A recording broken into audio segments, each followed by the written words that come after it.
shitcoin.com. Yo shitcoiners, welcome back to the weekly roundup. This week we have plenty to get through as everyone builds an opinion on the Ukraine crisis and how that will affect our bags. SBF gave some interesting thoughts on crypto, Ukraine and stocks. It's a long thread to go through, but pretty interesting to read. We recommend browsing this one.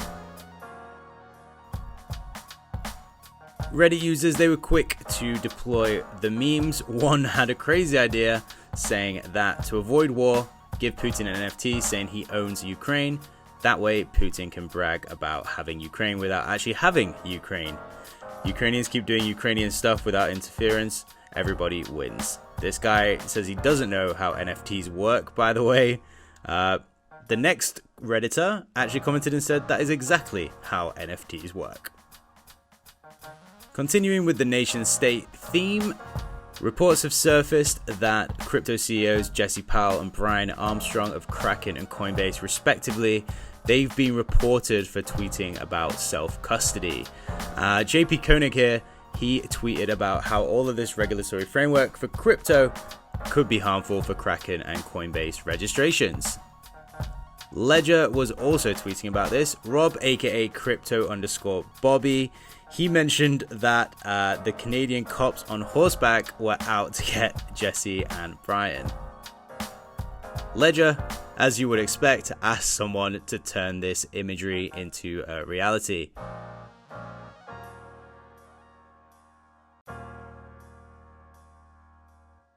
Meanwhile, Marty Bent, he's been laughing at how Trudeau doesn't know how Bitcoin works, and he published an article about it.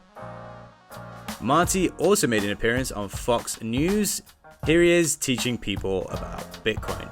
Well, first of all, thanks for having me on, Tucker. But yes, they can only seize your digital currency, your Bitcoin, if you're holding it on an exchange, like you mentioned. It's much harder for them to seize it if you're in control of your Bitcoin by holding your own private keys.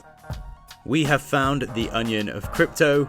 Here's an article from Cryptonical, where they mention that new FBI desensitization training involves trading altcoins with leverage for 7 days. We'd love to see how long these guys last. Meanwhile, staff over at the Fed, they've been banned from holding Bitcoin. RIP. Also RIP to one basement dweller up next who boasted about 250 million of futures under management. Crypto Twitter user at Defi Pepe, he tweeted back on February 17th, net worth probably zero or negative post-tax, find out in a week or two. Don't like to bother people with sad posting, but a few have asked and not well enough to reply to DMs. They always hard for me. One of his followers, he asked how much he was worth at all-time high. He then retweeted a post back in September 2021 where he mentioned 250 million under management. RIP. He should have hedged with a TikTok career like Trading Lord. Grand rising kings and queens, this is your boy and this is how I get up every morning. At 9 a.m. I wake up, drink some water, brush my teeth, all the usual bullshit, but then I put on my good old dancing shoes, do a little dancey. Next up, remember the DAO hack of 2016? Well, Laura Shin, she's been on the case trying to dig into who actually took the money. In her investigation, as Larry Cermak reports, Laura alleges that the DAO hacker is Toby Honish, ex-CEO of a failed ICO 10x, which you may remember from a while back. Seems to have messed up by using his IP address without a VPN and his username for his Lightning and Grin nodes. This is wild. Here's the Forbes article if you're interested in reading further. Meanwhile, Peter, he was talking about babies, genders and shit in this tweet. And of course, King Kobe doing his stuff as usual. Two NFTs now. Cointelegraph, they reported of a pseudo-anonymous art collector who has pulled out of a 30 million Sotheby's auction of CryptoPunks at the last minute, bragging later on Twitter about rugging the fine art auction house.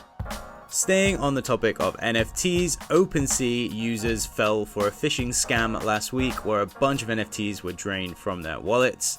Here's what the founder and CEO of OpenSea, Devin Finzer, had to say. I know you're all worried, we're running an all-hands-on-deck investigation, but I want to take a minute to share the facts as I see them.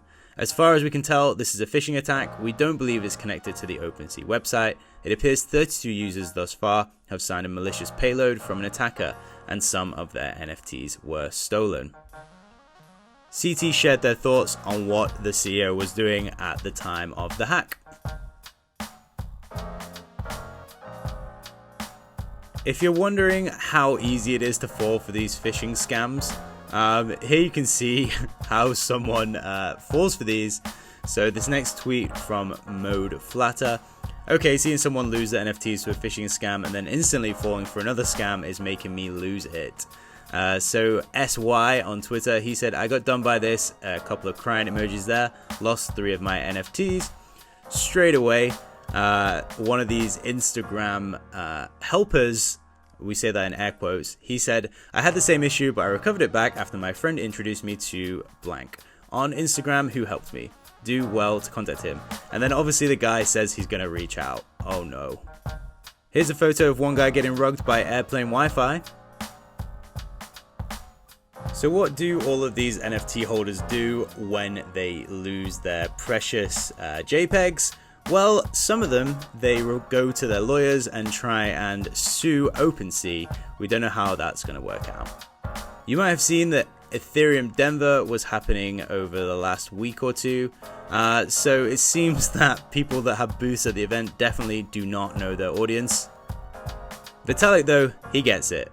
How does it feel to know that your financial security is in this man's hands? This is too much.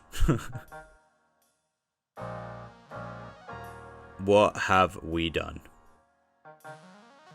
Vitalik is a man of principle. He would not rug you.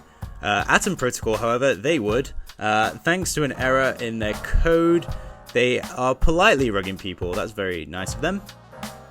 We end this one by sending our best wishes to Crypto Bitlord. We hope you get well soon, sir.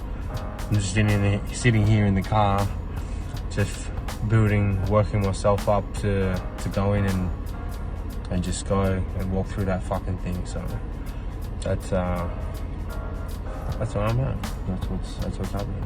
It's been a pleasure. Join us again next week for the weekly roundup.